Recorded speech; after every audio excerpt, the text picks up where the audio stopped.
तो दोस्तों, मैं सोनू सर अपना YouTube channel destiny English hub में आप लोगों का स्वागत करता हूं। आज का लेक्चर 5 मैं आपको करवाने वाला हूं। उन सारे दोस्तों से अनुरोध है कि जो मेरा lecture 4 what is sentence, subject verb agreement की झांकियां, सब्जेक्ट ऑब्जेक्ट और बेसिक वर्ब के बारे में नहीं देखे होंगे, वो देख कर आइएगा तो ज़रूर आपको आज का लेक्चर 5 बहुत पसंद आने वाला है। मेन हम लोग सेंटेंस को पढ़ने वाले, परंतु सेंटेंस को सीखने में ये सारे जितने भी ग्रामर के टर्म्स हैं, बेसिक टर्म्स हैं छोटू, इन सारे टर्म्स का यूज़ होने वाला है। तो मैंने कल के वीडियो में व्हाट इज सेंटेंस का डिफिनेशन, सब्जेक्ट वर्ब एग्रीमेंट का बेसिक नॉलेज और सब्जेक्ट ऑब्जेक्ट और बेसिक वर्ब के बारे में सीखा था। आज हम लोग number, person, number person table और सेंटेंस को पूरा करने वाले हैं, और अगर टाइम मिलेगा तो काइंड्स ऑफ सेंटेंस को भी डील करने वाले हैं। तो दोस्तों, मैं आप लोगों को यह बतलाना चाहता हूं कि अब आप लोग कॉपी और कलम लेकर मेरे साथ स्टार्ट हो जाइए, क्योंकि अब जो अगला 30 से 35 मिनट का वीडियो आज का होने वाला है वह आप लोगों को बहुत फायदेमंद होने वाला है। चलिए, तो आज में हम लोग जो फर्स्ट क्वेश्चन आने वाला है, व्हाट इज नंबर। नंबर का हिंदी होता है ना छोटू, वचन। नंबर किसे कहते हैं? नंबर नाउन का होता है, क्योंकि दुनिया की सारी वस्तुएं जिसे हम देख सकते हैं या महसूस कर सकते हैं उसे क्या कहते हैं? नाउन कहते हैं। और सारी वस्तुएं जब नाउन होती है तो नंबर भी किसी का होगा? नाउन का होगा। What is number? If a noun denotes only one और more than one is called number. जिसको हिंदी लिखने हैं वो हिंदी लिखिएगा। यदि कोई संज्ञा सिर्फ एक और एक से अधिक को प्रदर्शित करता हो तो उसे नंबर कहते हैं। जो नहीं लिखे हैं फिर से लिखने का प्रयास कीजिएगा। यदि कोई संज्ञा सिर्फ एक या एक से अधिक को प्रदर्शित करता हो तो उसे क्या कहते हैं? नंबर कहते हैं। अब आप लोग जानिए, there are 2 types of number. Online में ऑफलाइन के जैसा आप लोगों को पढ़ाई करने। तो जो बाबू नंबर होते हैं कितने प्रकार के इंग्लिश में होते हैं? 2 प्रकार के होते हैं। एक होता है singular number. If a noun denotes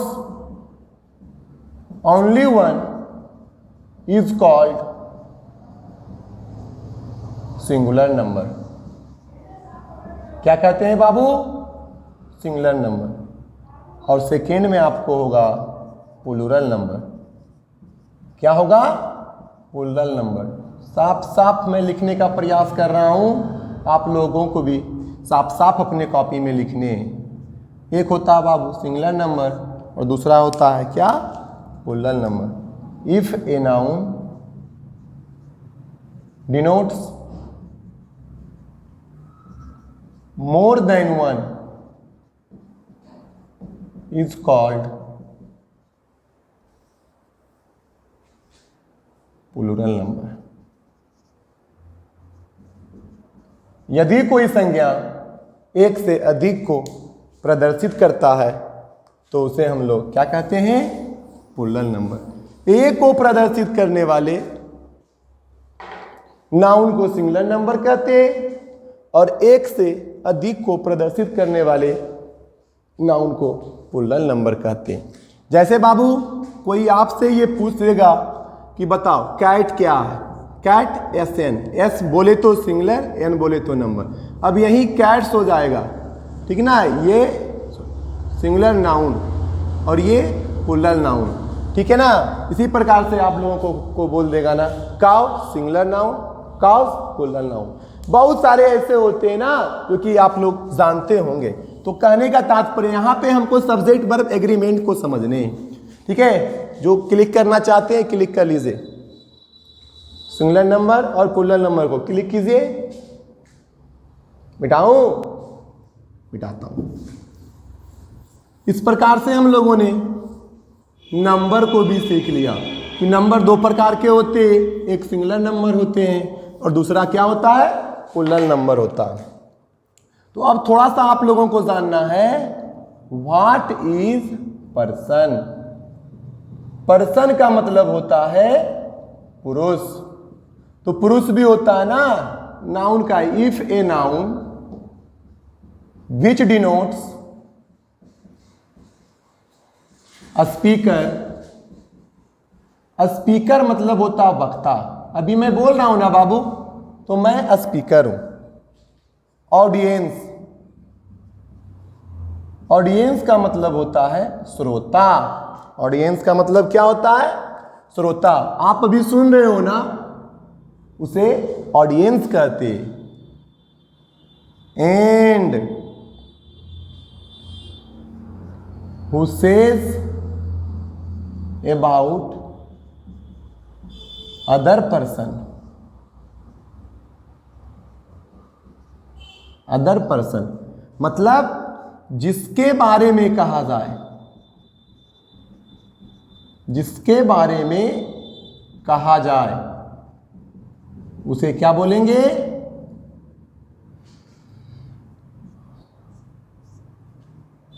person बोलेंगे। क्या बोलेंगे छोटू, पर्सन। तो जो इनका हिंदी लिखना चाहते हैं हिंदी करके लिखिए, लिखिएगा। यदि कोई संज्ञा, लिखो लिखो, यदि कोई संज्ञा स्पीकर, ऑडियंस तथा जिसके बारे में कहा जाए अर्थात किसी अन्य व्यक्तियों को प्रदर्शित करे।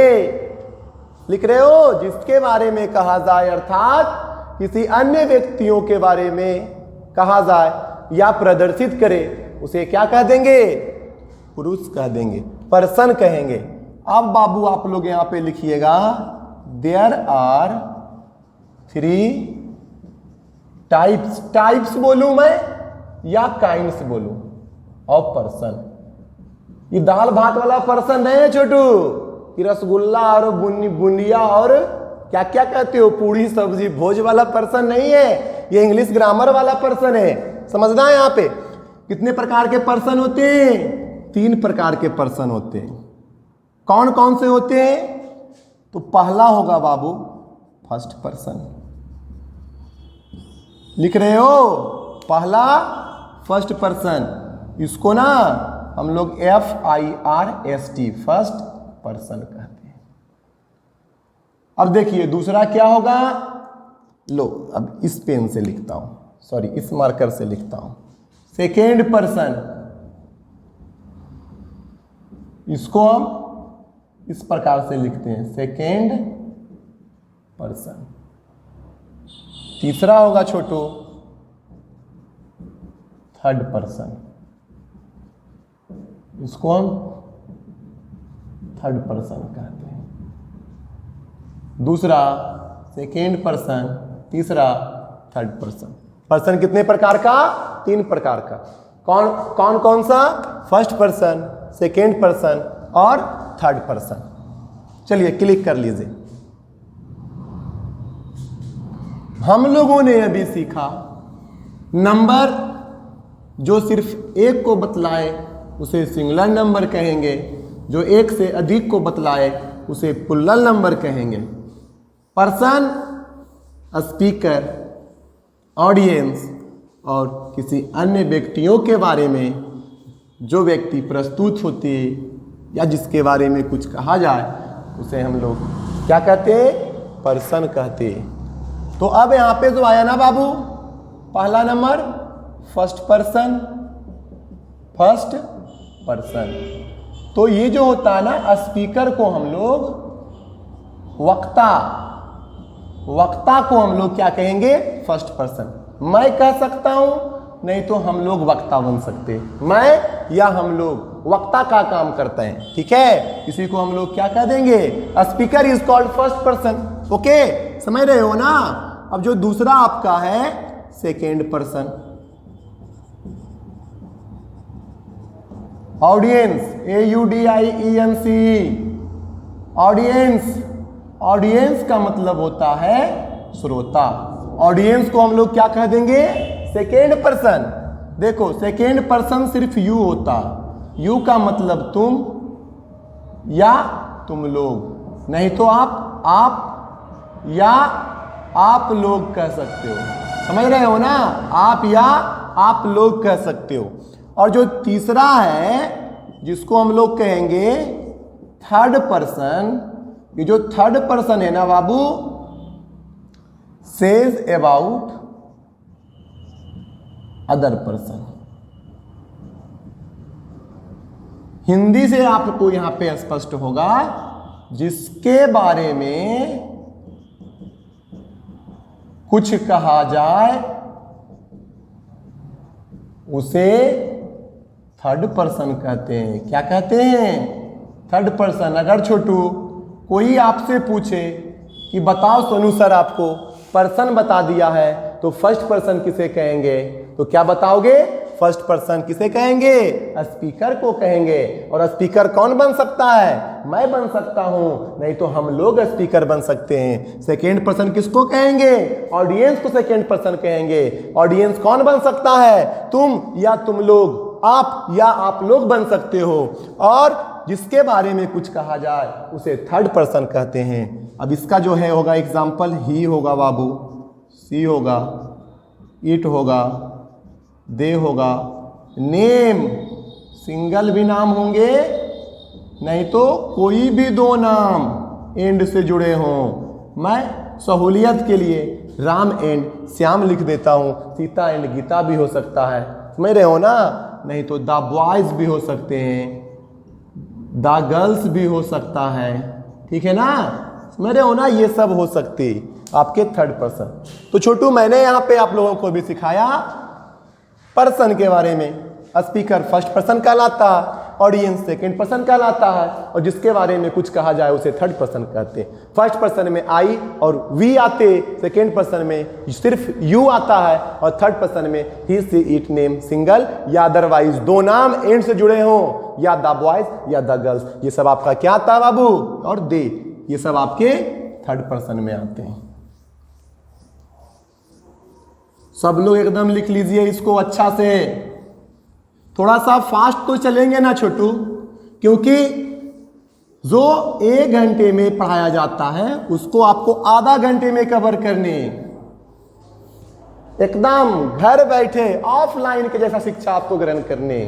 मैं सोनू सर आपको प्रतिदिन 5 से 6 संध्या को अपना एक वीडियो अपलोड करूंगा। जिस दिन यदि कोई छुट्टी का दिन होगा या छुट्टी लेने का इच्छा होगा, मैं थक जाऊंगा यदि वीडियो बनाते बनाते, तो उस दिन अगर जो आपको मैं एक नोटिफिकेशन डाल दूंगा कि आज आपका वीडियो अपलोड नहीं किया जाएगा। नहीं तो प्रतिदिन मेरा वीडियो शाम 6 से 7 बजे तक आएगा। समझ रहे हो ना, ठीक है। आइए आगे, नंबर पर्सन के बाद हम लोग नंबर याद कर लेना है इसको, सबों को। नंबर पर्सन टेबल आ गया। देखो ना बाबू, नंबर कितने प्रकार के अभी बताया यहाँ पे। नंबर 2 प्रकार के, एक सिंगुलर और दूसरा प्लूरल। ध्यान से समझना मेरे बातों को, ठीक है। देखिए अब एक पर्सन हो गया। पर्सन कितने प्रकार के? 3 प्रकार के। फर्स्ट पर्सन, सेकेंड पर्सन और third person. First person singular I, plural we. Second person singular you, plural you. Third person singular he, she, it. Name आपका सिंगल हो, ये आपके थर्ड पर्सन सिंगुलर नंबर।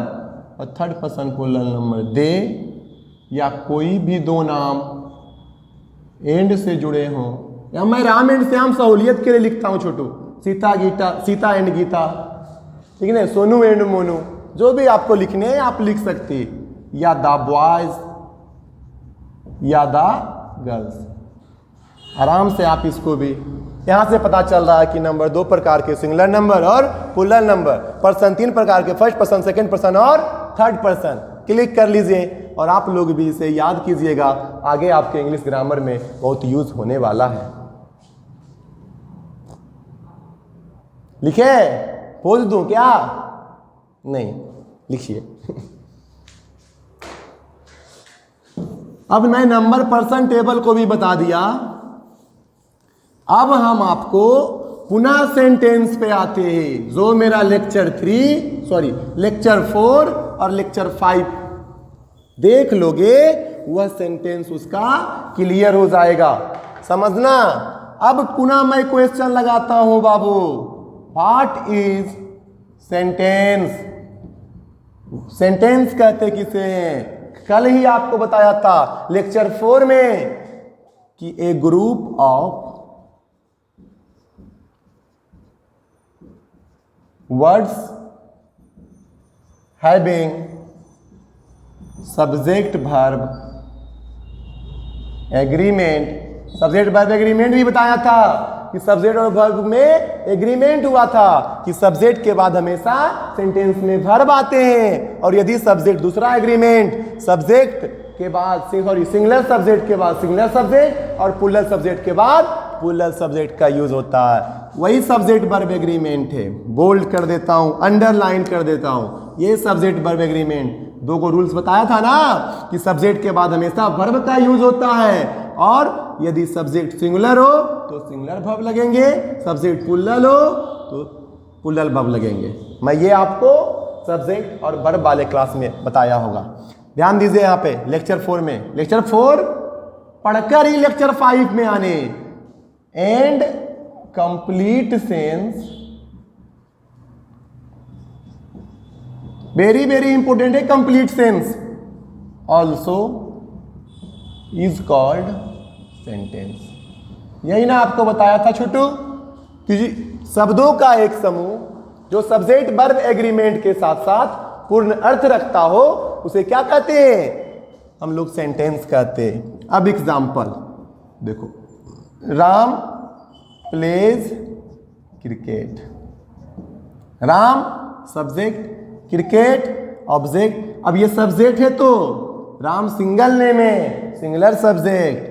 अब ये जो आपका है सिंगुलर वर्ब। जब कोई मेन वर्ब में एस ईएस या आई ईएस लग जाता है तब वह प्लूरल नहीं सिंगुलर हो जाता है। याद रखना इस बातों को। मैं आपको लिखा देता हूं पहला एग्जांपल। अब देखो, सिंगुलर सब्जेक्ट के साथ सिंगुलर वर्ब आया ना बाबू, यह आपका सब्जेक्ट वर्ब एग्रीमेंट को फॉलो कर लिया ना, इसलिए यह क्या हो गए? सेंटेंस हो गए। राम क्रिकेट खेलता है। अब रहेगा ना, सोनू इट्स द रामायणा। कहोगे ना, Sonu singular subject, it's singular verb, परंतु सर ये तो सब्जेक्ट वर्ब एग्रीमेंट को फॉलो किया, सब्जेक्ट वर्ब एग्रीमेंट को ये फॉलो किया ना, परंतु फिर भी यह सेंटेंस नहीं है। क्यों? क्योंकि सोनू कभी भी रामायण नामक होली बुक को ना खा सकता है जी। इसका सेंस क्या हो गया? गलत हो गया। ये नहीं कि सिर्फ सब्जेक्ट वर्ब एग्रीमेंट को फॉलो कर गया सेंटेंस हो जाएगा, नहीं। सब्जेक्ट वर्ब एग्रीमेंट के साथ साथ यहाँ जो ये जो है ना आपका बाबू, ये सेंस जो है ना, ये सेंस पूरा मतलब कि नहीं दे पा रहा है, इसलिए यह सेंटेंस आपका रॉन्ग सेंटेंस हो गया। समझ गए ना? ये जो सेंस है ना बाबू, ये दे रहा है रॉन्ग सेंस। क्या दे रहा है? गलत सेंस दे रहा है, इसीलिए यह सेंटेंस नहीं हुआ। उतारिए। बहुत सारे सेंटेंस का आप लोगों को एग्जांपल्स मैं देने वाला हूं। तीसरा एग्जांपल्स लिखोगे, तीसरा एग्जांपल्स लिखोगे बाबू आप लोग। They play tennis. समझना मेरे बातों को। They plural subject, play plural verb और टेनिस आपका ऑब्जेक्ट। बताया हूं सब्जेक्ट ऑब्जेक्ट में। वे लोग क्रिकेट खेलते। ये सेंस भी सही हो गया, इसलिए यह सेंटेंस भी हो गया। अब देखो नंबर 4 लिखना है आपको, राम एंड श्याम। ये भी बाबू प्लूरल सब्जेक्ट हो गया, क्योंकि एक नहीं 2 नाम को बता रहा। राम और श्याम दोनों आर गोइंग टू मार्केट। अब यहाँ पे आपको गमने, यहाँ पे ये प्लूरल सब्जेक्ट है, आर प्लूरल वर्ब है, ठीक ना, और सेंस भी सही है, इसलिए यह क्या हो गया आपका सेंटेंस। अब कहोगे ना सर कि नाउन कब प्लूरल होता है और नाउन कब सिंगुलर होता, और वर्ब कब प्लूरल होते हैं, वर्ब कब सिंगुलर होते। जब नोट करके लिखना बाबू, ये देखो नाउन है ना, कोई भी नाउन सिंगुलर फॉर्म में अधिकांशतः रहता। ऐसे मैं ऐसा नाउन को भी बताऊंगा जो देखने में सिंगुलर है लेकिन यूज होगा प्लूरल की तरह, वे नाउन के क्लास में। ऐसे अधिकांशतः नाउन क्या होते हैं, सिंगुलर नाउन कहलाते हैं, परंतु जब इसमें एस ईएस या आईईएस लग जाता है तो ये नाउन क्या बन जाते हैं, प्लूरल नाउन बन जाते हैं। Cat dog singular noun, cats dogs plural noun. अब देखो जस्ट इसके विपरीत मेन वर्ब, पढ़ना लिखना रीड प्ले सिंग, ये सब जो है ना, जब मेन वर्ब होते हैं ना बाबू, तो ये याद रखना सिंगुलर फॉर्म में नहीं प्लूरल फॉर्म में होते हैं। और जैसे ही इसमें एस ईएस या आईईएस इसमें क्या करते हैं बाबू, जब जुड़ जाता है ना, तब ये जो होते हैं ना मेन वर्ब क्या बन जाते हैं, प्लूरल मेन वर्ब बन जाते हैं। अब आशा करते हैं कि आप लोगों को यहां तक समझ में आया होगा। अब छोटू हम लोग काइंड्स ऑफ सेंटेंस को सीखेंगे। बोलो ना, क्या चीज को सीखेंगे, काइंड्स ऑफ सेंटेंस को सीखेंगे। ध्यान पूर्वक, हम लोग अब सेंटेंस को सीख चुके हैं, उसके अब काइंड्स को सीखना है। तो यहां लिखना है बाबू, there are 5 kinds of sentence in the form of sense. एक क्लाउज के सेंस से भी हम सब सेंटेंस के पार्ट को पढ़ेंगे, लेकिन अभी जो हम लोगों को पढ़ना है ना, वो सेंस समझ के दृष्टिकोण से सेंटेंस 5 प्रकार के होते। पहला होता है बाबू एसर्टिव सेंटेंस। बोलो ना, क्या होता है, एसर्टिव सेंटेंस होता है। दूसरा होता है बाबू इंट्रोगेटिव सेंटेंस। क्या होता है, इंट्रोगेटिव सेंटेंस होता है। और जो तीसरा होगा वो आपका हो जाएगा इंपरेटिव सेंटेंस। क्या होगा, इंपरेटिव सेंटेंस, इसको हम लोग इंपरेटिव सेंटेंस कहते हैं। और चौथा जो हो जाएगा ऑप्टेटिव सेंटेंस। क्या होगा, ऑप्टेटिव सेंटेंस। और पांचवा जो आपका हो जाएगा एक्सक्लामेटरी सेंटेंस। क्या होगा, एक्सक्लामेटरी सेंटेंस। देखिए बाबू, जो हिंदी लिखना चाहते, एसर्टिव सेंटेंस का मतलब होता है ना सरल वाक्य। इंट्रोगेटिव सेंटेंस का मतलब होगा ना प्रश्नबोधक वाक्य। ऐसे हिंदी से मतलब नहीं है, बट फिर भी जो बच्चे हिंदी पे विशेष ध्यान देते, हिंदी वो टीचर से पूछने का प्रयास करते हैं, सर बताओ ना, उनको लगता है ना कि लगता है टीचर खाली इंग्लिश पढ़ के आया है, हिंदी पढ़ के नहीं आया है। जहां तक हो सकेगा मैं आपको इंग्लिश वर्ड का हिंदी भी बताने का प्रयास करूंगा। समझ रहे हो ना। देखिए इंट्रोगेटिव सेंटेंस प्रश्नबोधक वाक्य, इंपरेटिव सेंटेंस प्रेरणा सूचक वाक्य। क्या, प्रेरणा सूचक वाक्य। ऑप्टेटिव सेंटेंस इच्छा बोधक वाक्य। और एक्सक्लामेटरी सेंटेंस विस्मयादि बोधक वाक्य।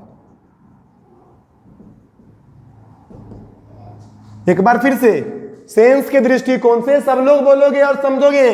सेंस के दृष्टिकोण से सेंटेंस कितने प्रकार के होते हैं, 5 प्रकार के होते हैं। पहला एसर्टिव सेंटेंस, दूसरा इंट्रोगेटिव सेंटेंस, तीसरा इंपरेटिव सेंटेंस, चौथा ऑप्टेटिव सेंटेंस और पांचवा एक्सक्लामेटरी सेंटेंस। क्लिक करो, जल्दी क्लिक करो। समझ रहे हो ना? कर लीजिए। कमेंट में लिखता है मौका नहीं देते हैं क्लिक करने का, मौका नहीं देते हैं। लो करो, क्लिक करो। टाइम पास जब तुम लोग को लग रहा है तो करो। टाइम पास नहीं करना है, मैं बार बार कह रहा हूं, टाइम पास नहीं करना है। टाइम पास वाले बहुत सारा यूट्यूबर हैं, बहुत सारे यूट्यूब चैनल पे आपको ना टाइम पास वाला वीडियो मिल जाएगा। परंतु डेस्टिनी इंग्लिश हब में मैं बार बार ये कह रहा हूँ, ऑफलाइन की तरह घर बैठे ऑनलाइन में मुफ्त शिक्षा ग्रहण करें। हर एक गांव कस्बे में ये चैनल का नाम होना चाहिए। एक ही मकसद है आपका, सोनू सर का। आते हैं अब बारी बारी से सारे काइंड्स को पढ़ेंगे। पहला, व्हाट इज एसर्टिव सेंटेंस। अगर आज के लेक्चर में पूरा हो गया तो अच्छी बात है, नहीं तो कल पुनः इसी से आगे लेक्चर प्रारंभ किया जाएगा। आप लोग बस शाम के 5 से 6 के बीच में कोई भी टाइम मेरा वीडियो अपलोड हो सकता है। ध्यान दीजिए, अगर आप लोगों का इसी प्रकार से प्यार मिलता रहा तो बहुत जल्द मैं वैसा टेक्नोलॉजी करने वाला हूं जिसमें आपके साथ लाइव जुड़ने का मौका मिलेगा। बस प्यार दीजिए, लाइक कीजिए, सब्सक्राइब कीजिए और क्या कीजिए, दोस्तों को शेयर भी कीजिए। ध्यान दो बाबू यहां पे। अब एसर्टिव सेंटेंस कहते किसे? What is assertive sentence? तो the sentence which denotes affirmation, affirmation. फिर बोलेगा ना कि सर आप तो अब छोटा छोटा लिख रहे हो। नहीं बाबू, थोड़ा सा हैबिट है छोटा लिखने का, which denotes, परंतु मैं बड़ा लिखने का प्रयास कर रहा हूं। अफर्मेशन और निगेशन। अफर्मेशन का मतलब होगा सकारात्मक, निगेशन का मतलब होगा नकारात्मक। Sense is called assertive sentence. समझ रहे हो? Is called assertive sentence. जिनको हिंदी, जो हिंदी के शौकीन है, चलिए वो चौका मारने के लिए तैयार हो जाइए। और जो इंग्लिश के शौकीन है वो थोड़ा सा 10-15 सेकेंड रेस्ट कर लीजिए। सकारात्मक या नकारात्मक अर्थ को प्रस्तुत करने वाले, प्रदर्शित करने वाले सेंटेंस को क्या कहते हैं? एसर्टिव सेंटेंस कहते हैं। एक बार फिर से, सकारात्मक या नकारात्मक सेंस को प्रदर्शित करने वाले सेंटेंस को एसर्टिव सेंटेंस कहते हैं। नोट करके लिखोगे बाबू, एसर्टिव सेंटेंस के अंत में, मतलब लास्ट में, फुल स्टॉप का यूज किया जाता है। किसका यूज किया जाता है? फुल स्टॉप का यूज किया जाता है। वो अफर्मेशन और निगेशन सेंस को देते हैं, सकारात्मक और नकारात्मक सेंस को देते हैं। ठीक है ना? अब देखिए बाबू, अब इतना आप लोग क्लिक कीजिए। क्लिक करने के बाद चलते हैं आगे। मर्दे क्लिक किया करो हो, टाइम पास मत किया करो। पढ़िए, लिखिए, दोस्तों को बताइए और हर एक गांव, कस्बा, शहर, सब जगह शेयर कीजिए। जहां भी आपको हिंदी भाषी और इंग्लिश भाषी मिले, हिंदी और इंग्लिश दोनों में आपको पढ़ाया जाता है। लिखिएगा बाबू, there are 2 kinds of assertive sentence. Assertive sentence को प्रकार के, 2 प्रकार के। पहला अफर्मेटिव सेंटेंस और दूसरा निगेटिव सेंटेंस। दूसरा क्या होगा? निगेटिव सेंटेंस, सकारात्मक वाक्य और नकारात्मक वाक्य। समझना मेरे बातों को। मतलब अफर्मेटिव सेंस, अफर्मेशन सेंस देने वाले सेंटेंस को अफर्मेटिव सेंटेंस कहते हैं। और ये जो है ना बाबू, ये अफर्मेशन सेंस देता है। क्या देता है? अफर्मेशन सेंस देता है, ठीक है। और ये निगेशन सेंस देता है। क्या देता है? निगेशन सेंस देता है। अफर्मेशन सेंस देने वाले को, सकारात्मक सेंस देने वालों को अफर्मेटिव सेंटेंस कहते हैं और नकारात्मक सेंस देने वालों को नेगेटिव सेंटेंस कहते हैं। नोट करके थोड़ा सा आप लोगों को समझना और लिखना। जी लिखो सब लोग। जिस इंग्लिश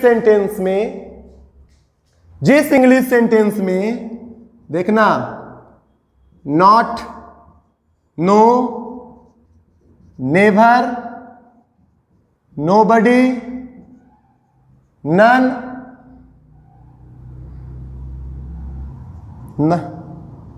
नथिंग, नाइदर नॉर, ये सारे शब्द दिखते हैं तो वह सेंटेंस क्या हो जाता है? निगेटिव सेंटेंस कहलाता है। क्या कहलाता है बाबू? जिस इंग्लिश सेंटेंस में not, no, never, nobody, none, nothing, neither nor ये सब जो आ जाता है ना तो वह सेंटेंस को निगेटिव सेंटेंस कहते हैं। अब मैं बाबू आपको 5 क्लिक करो। अब मैं आपको 5 एग्जाम्पल्स देने वाला हूं और पांचों एग्जाम्पल्स को आपको समझने हैं कि कौन सा आपका अफर्मेटिव सेंटेंस है। पहला मैं लिख रहा हूं, राम इज ए बॉय। कौन सा सेंटेंस हुआ? अफर्मेटिव। ओके, रहेगा ना, Sita is not my best friend. देखो आ गया ना, नोट देखो आ गया ना, तो ये क्या हो गया? Negative sentence.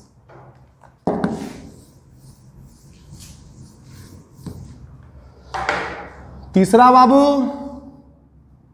सी नेवर टीचेस उर्दू।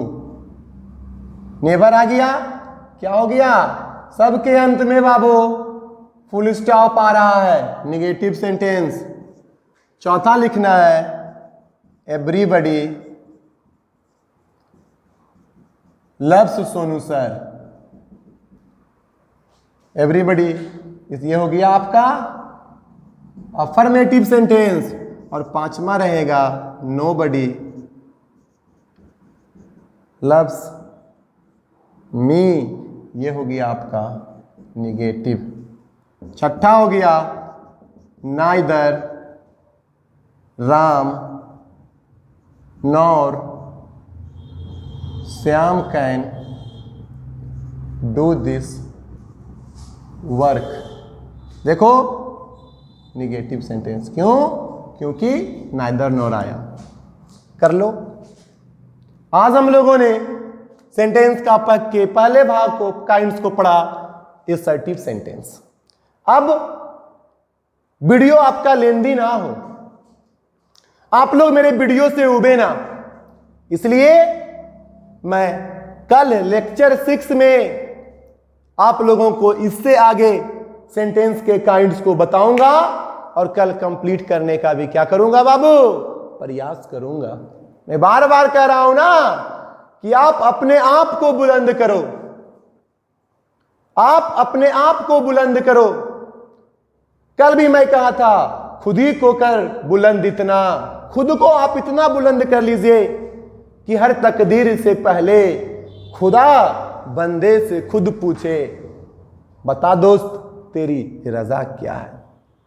मैं सोनू सर बीच बीच में आप लोगों को मोटिवेशनल वीडियो भी देने वाला हूं, क्योंकि पढ़ाई के साथ साथ बच्चों को मोटिवेट करना भी टीचर्स का मेन फॉर्मेलिटी होता है, रिस्पॉन्सिबिलिटी होता है। इसलिए अगर आप लोगों को मेरा बेसिक इंग्लिश के ग्रामर का लेक्चर पसंद आ रहा हो, सीरीज वाइज लेक्चर पसंद आ रहा हो, तो लाइक कीजिए, सब्सक्राइब कीजिए, शेयर कीजिए और कमेंट के साथ साथ इस पसीना का कीमत क्या कीजिए, क्या कीजिए, बाकी आप लोग समझ रहे हो। ठीक है दोस्तों, फिर मिलूंगा।